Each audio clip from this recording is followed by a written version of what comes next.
everyone, this is Tish Griffin back again to talk with you about your finances, about debt, about credit, about collections. Any questions you may have, we want to cover it all here on this show to make sure that you have the information that you need and the resources that you need. Now, speaking of resources, I do want you to go online to familycredit.org and visit Family Credit's website, where you can get a lot of helpful information on dealing with your finances, dealing with your debt, dealing with collection agencies, and keeping things under control. Yes, use Family Credit as a resource. It is a trusted resource, and we've got counselors that are standing by waiting to help you answer your questions when it comes to finances, and just make sure that you stay on track with your debt. That's why I want you to go to familycredit.org. And there's guides there, and we're going to talk about a few of these guides. I don't have them with me, but if you go to the website, you will find them. And the reason why I am saying this is because the new year's upon us. I mean, right around the corner. We've survived 2024. We've gotten down to the end. We've got 2 months left. That's it. Actually, less than that. And then it will be 2025. And I want you to start preparing for that right now. The way for you to do that is to get control of your finances and know where you are at right now. And let's work on making things better. We want to make sure that we're increasing our wealth. That is our goal, to increase our wealth, to make sure that we are not struggling and living paycheck to paycheck. A lot of us lost our finances, our savings, and we found ourselves stressed and just dealing with some unbearable things the past few years. And we're finally starting to come out of that. We're starting to recover. Now, it's not easy, and a lot of us are still behind, but it's better off than it was before. And with each positive step, you're going to continue to change that. And with the new year upon us, the perfect place for you to go is Family Credit's website and download my personal spending plan, or Personal Finances Made Easy. Yes, my spending plan is a great brochure, a great workbook, not brochure. It's a workbook for you to start getting your finances together and thinking about, what is it that I want out of life? Do I want to always struggle? No, I want to get things together, and I want to make things better for myself. So how do I do that? We're going to start by changing our mindset and making money smart decisions. The thing that a lot of people think about with the new year is, what's my resolution going to be? And for years, we've been stuck on New Year's resolutions and what we can do differently. And the problem with that is that a lot of times it's short-lived. We forget about it. We make a promise to ourselves. We make a resolution or declaration just that one time, and we might stick to it for a couple of months. We may, we're good through January. We're good through February, but by the time Valentine's Day gets here, we're headed into St. Patrick's Day, we've forgotten. Our finances are starting to unravel again. And most of that is because the discipline that comes along with controlling your finances. It is not easy, people. Let me tell you, it is so not easy to control your finances each and every single time. That's why a lot of people don't even worry about it. But I don't want you to worry about it. I want you to work through it. And that's the difference. We're going to change our mindset because we don't want the money to control us. We want to be able to control it. And you may say, well, I don't even have enough to control.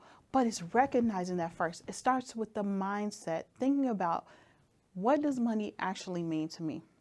How do I pay attention to my finances? Do I budget? Do I have a spending plan myself? Do I pay attention to the things that I buy at the grocery store, at the shopping stores? When I'm out, do I shop every week?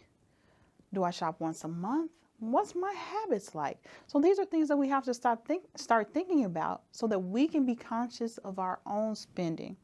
It starts by making just a small step and changing our mindset to say, okay, I'm not going to let money, control me. I'm not going to let it get me down. I know I don't have a lot, but let me see what I can do with this. Let me work with this. And it takes even just saying, okay, I've got my bills together. And even though I might be short, I'm going to take this $5 right here. No matter what this looks like right here, because I'm going to solve this. I'm going to take this $5 and put it over here. See, it's about changing that mindset. Now we can begin, even though we're dealing with all of this, that $5 is going to start growing, because next time I get paid, it's going to be $10 there. then it's going to be 15, and it'll begin to multiply depending on what I'm doing and how I'm doing it. But it just takes little bitty baby steps to get started when you're thinking about your finances. And I know it can be stressful. Trust me, I know it can be stressful, but it's taking that first step, changing that mindset, changing our mental money mindset, and watching what it is that we are doing each and every single month. Now, sometimes we stray, we do, but now we're not talking about just a resolution, a declaration, just a one-time thing. We need to be serious about making these lifestyle changes, our financial changes in our lives, because our finances are impacted by our mental. Everything works together when we create our whole financial picture. When we create our own picture, we're looking at our finances, we're looking at our credit, we're looking at our budget. All of this works together. And so we want to start thinking about those things, not just, I'm just going to go out and buy something. Let's think about what it is. What am I buying it and why? Do I actually need it? And is it making things better for me?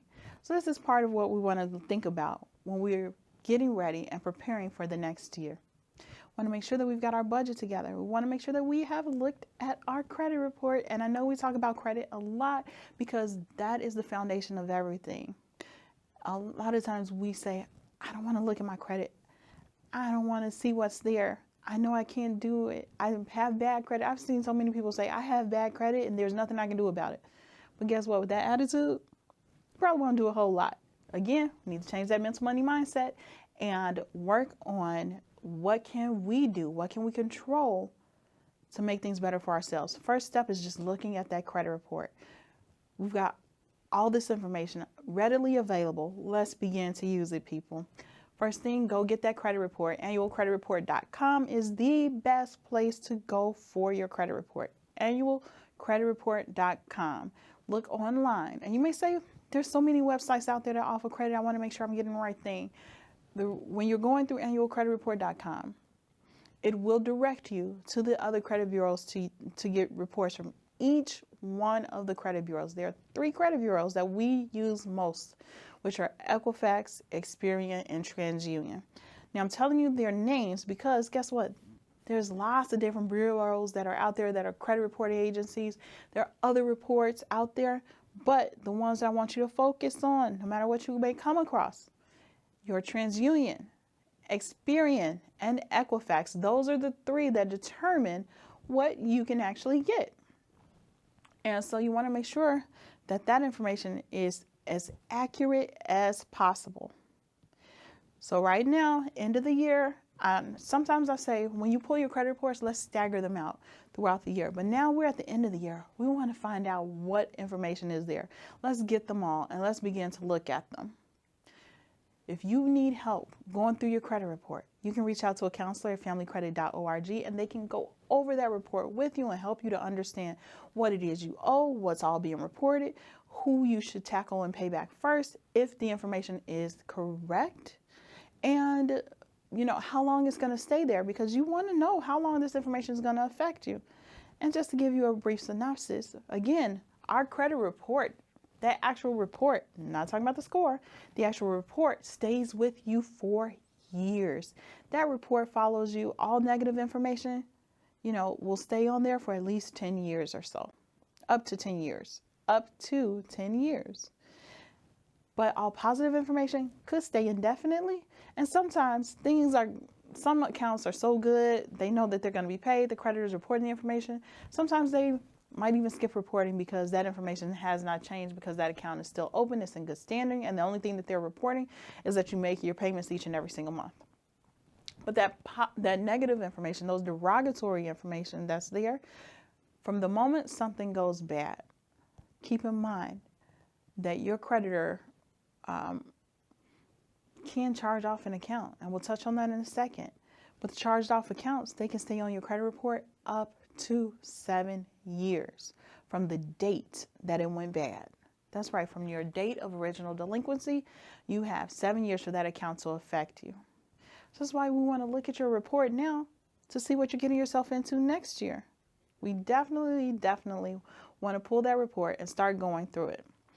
Now, all of the reports, again, they have the item on your credit report as date of last activity, and we want to pay attention to that. Let's take a step back and look at your credit report. There's a section for your names, a section for your inquiries, there's a section for your trades, your collections, and then your personal statement. A lot of times now what we're finding though is for some creditors, they won't report if they're a collection agency, they won't even report it under your collection agencies anymore. They'll report it as a regular trade. Anytime that happens, it does affect your credit report. Collection agencies, derogatory accounts, all credit cards that are reported, they affect your credit report. The ones that are going to help you most is just knowing which ones remain positive. A huge portion of your score is dedicated towards positive payment history. Your payment history accounts for about 35% of your score. So that means if something goes wrong on your payments, you miss a payment, but you have the power to change that back around. Again, we've got that score, we've got the report. The report follows you for years and years and years, but guess what? The score only looks at the last 24 months worth of what's happening to you. So that means that if you were delinquent, if you fell behind, it's okay. Because even though you fell behind, it may or may not affect you quite yet. For a lot of the creditors, when you miss a payment, they don't report that you missed that payment right away. Some creditors will only report that you are 30 days past due when you've actually missed 2 payments, which means you've got time to get that payment to them. So when you've got your bills and we're sitting down, we're looking at our finances, one of the things we want to pay attention to is what due dates are your accounts due? What is your due date on every single account that you have? And we should already know this for our main bills that we're paying anyway. Light bill, gas bill. When are those things due? When is your rent due? When is your mortgage due? Now we want to look at when are your credit card payments due? And sometimes you can take it a step further and say, what day do my creditors report to the credit bureaus? Meaning that I may have a due date of the 15th, and I may not be able to get that payment in until the 17th, but the creditor doesn't report that it's late till the 20th, so I have a little bit of time. But the way for you to know that is to contact the creditor, find out what your due date is and when do they report to the credit bureaus. And that's great information to have because it's helping you control your finances and stay in check. We want to make sure that we can always make our minimum payments on whatever is due. And going one step further, if we want to work on paying off our debt, we want to be able to pay just a little bit more. Okay, a lot of bit more. We want to pay over what your minimum payment is because we want to see our debt decrease. A lot of times people don't realize how much your finance charges are either. So this is part of your budget, making sure your credit stays in good standings. Think about this. You may have a credit card limit of $500. Your monthly payment may be $30 a month. Your credit limit, you could be almost at your credit limit. Let's say your $500 limit, you're using $490. So you really are right on the cusp of having to pay an over the credit limit fee. Think about this. Whatever your monthly payment is, if you're paying your minimum payment of $25, you want to make sure that you know how much in finance charges you're paying each and every single month. That means you need to open that credit card statement and see how much are the finance charges. Open your loan notice, see how much are the finance charges, what's going towards your principal and what would be going towards interest. If you've got a $500 credit card that's at an astronomical rate, you may be paying $30 a month, but your finance charges might be $29, which means that your debt is not going anywhere. But if you were to be able, your finance charges are $29 and you're making a $50 monthly payment, now we're getting somewhere. We're getting it down little by little each and every single month, but it's going to take time. But it's knowing that's half the battle. So think about that. When you're looking at your statements, you're looking at your budget, pay attention not only to the rate number, the interest rate number, pay attention to how much it's actually charging you each and every single month, because that's the part that matters. That is what you need to be looking at and focused on. A lot of times we get stuck in the rate game, the numbers games, and we might think we're getting a good deal or the rate is okay, but we have not paid attention to how does it actually affect my budget? How is it going to drain me? Am I paying more than I bargained for because of the finance charges and interest rates? So yeah, we want to make sure that we keep that in mind. And then we want to look at, once we've got our budget under control, we're controlling our finances.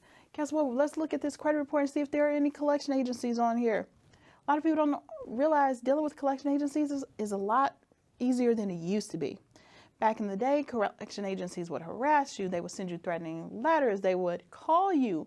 I mean, there have been cases years ago, not anytime recently though, where they would show up at your house or threaten to show up at your house. There's no debtor's prison. That's not going to happen. But if you take control, you've got those, the collection agencies, you've got the notices. Look on your credit report and see if they're affecting your credit report. Now, that's how they're hurting us nowadays. With the collection agencies, they're like, oh, we don't have to call you. We'll just throw it on your credit report. We'll drop your score. And keep in mind, they have the power to see if you are trying to take positive steps. You may notice, say, okay, I'm going to get my credit together. I'm going to go ahead. I'm going to get it together. I'm going to work on this one account at a time, one step at a time, making sure all of my payments are there. I'm paying each and every single month. And they know. They can see that your score is increasing, and they're like, oh, no, she forgot about us. We're going to throw this collection agency on her credit report. And now you're flustered. You're like, I did all that hard work, and they just messed up my credit. What am I going to do? Don't be discouraged. That's your first step. Don't be discouraged. Keep in mind that sometimes these collection agencies, before they put anything on your credit report, they will send you a letter. They will send you a notice that says, unless you validate this debt within 30 days, we will place this account on your credit report. So first off, let's take a step back. Did you get that notice? If you have a notice right now and it's not on your credit report, give them a call and see what's needed to keep it off of your credit report. Now, of course, they're going to say, we need money. You want to look at your budget and see, do you have that money to actually give? And if you do not, don't make arrangements for anything that you cannot handle. Think about your budget. Think about, will this work for me? If I owe them $500, I can get that right now. Maybe if I give them $10 or even $5, but I'm doing it consistently every time I get paid or every month, maybe that'll be okay to hold it off. Talk to them and see what can you work out. Now, do not give them or make any payment arrangements unless you can support it, and don't give out your bank account information to anyone over the phone unless you get something in writing from them. But if you have problems dealing with collection agencies, you don't want to deal with collection agencies, you don't like talking to them over the phone, again, don't worry. Reach out to a counselor at Family Credit, and you can go on the website familycredit.org or call a counselor at 800-994-3328 and go over your situation. Tell them what you're dealing with. Let them know what collection agency it is. Because trust me, you're not the first person to deal with them. And you won't be the last. So at least use this as a resource where you can start get things together to figure out how they work. Will they accept monthly payments? Is this an option? Should we look at doing settlements? And we'll talk about that on another show as well. That's going to be a good one. But those implications that are there, you don't have to deal with this alone. If you feel harassment, and keep in mind, ignoring a debt will not make it go away. It's going to follow you. And you may say, yes, there is a statute of limitations on these debts, and eventually they will fall off your credit report. But if you're ever looking to have a relationship with the creditor again, you will have to have made some sort of amends. You will have to, let's see, even if it's things like utilities. A lot of people are finding that if I lived in an apartment and I moved and my ComEd got shut off, guess what? In order for you to get service somewhere else in the future, and it could be years and years down the line, they've got your social, they've got your information. They can pull you back up. And they'll say, oh, you never paid us from years and years ago. So we've got to work out a payment arrangement with you now in order for us to restore service. So don't think that some of this stuff will just go away. Some of it will, though. But if you discipline yourself, you know what you're getting into, you're paying attention to your credit report, you'll know all this information and you can work on getting things cleared up, looking at what will affect you right now, which creditors are harder to deal with, and which ones will actually go away. So it's a really great idea right here at the end of this year to go ahead, look at your finances, look at your credit report, and let's work on making things better for next year. We want you to pay attention to your date of original delinquency because, again, we talked about the statute of limitations. And what that means is that from the time frame that the account went bad, a creditor has X amount of years to try to actively collect on this account. That does not mean that this debt goes away. Again, it just means that after this time frame, they probably won't bother you about it. And now that's statute of limitations typically is about 14 years or so, depending on where you live. But a lot of these creditors, collection agencies, finance companies, they use the 7-year mark to determine whether they can continue to pursue action against you. And when you're looking at someone pursuing action against you, they can either send your account to collections, they can collect on it themselves, they can sell that debt, or they can send you to an attorney. We find a lot of collection agencies or a lot of lenders or creditors will send it to a collection agency or sell it to a collection agency so that they have nothing to do with it. You want to pay attention to that on your credit report. If you have an account where, let's say you had a credit card and it was sold to a collection agency, now that collection agency may or may not have that debt or the actual transcripts from when you actually began with that account, when you got it, the date it was open. They may not have all of this information and they will need to validate that debt. Again, that letter that you get that says that they have 30 days for you to validate that debt. And what validate that debt means is that they've done the research or you've provided information to say, yes, that's mine. I did have that credit card. I did use it. I did go over the limit. It did go bad, but yes, it is my debt.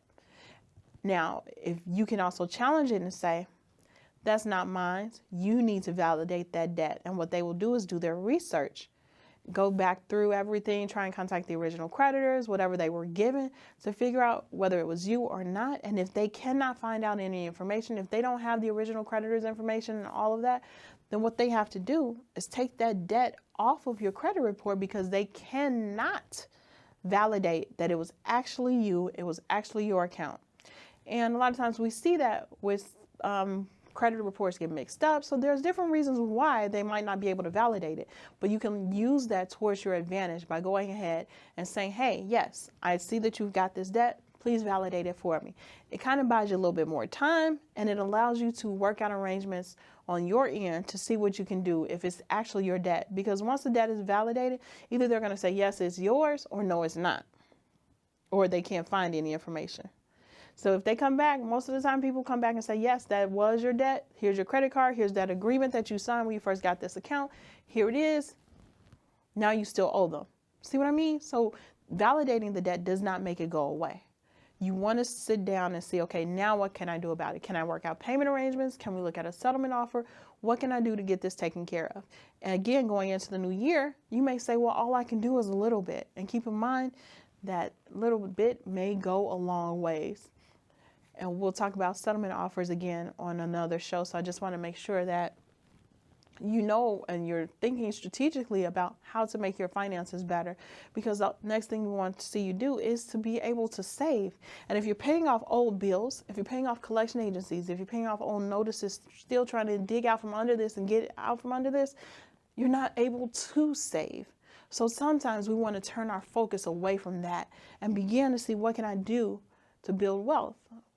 So we want to be able to think about our whole financial picture and say, okay, I've looked at my credit report. This is what's there. This is the time before some of this stuff disappears. What can I do? Let's get things going again. Reach out to a counselor at 800-994-3328 or go to familycredit.org to figure out, to use them as a resource, to get some help and start to just delve through your finances. Now, when you go on the website, again, you can download the personal spending plan and personal finances made easy. is right there on the website, and you can start to fill in that information and get your budget back on track. Also, there's some really helpful tips of going through your credit report and making sure that you're right back on track. On the next shows, we'll be talking again about settlement offers. We'll go over some different ways for you to begin to build wealth in the new years. And what are those things out there that are going to assist you, those tools out there in assisting you in building wealth. If you've got any questions, reach out to familycredit.org. Go to the website, familycredit.org, or call a counselor at 800-994-3328. All right, well, we will see you again next week. Take care.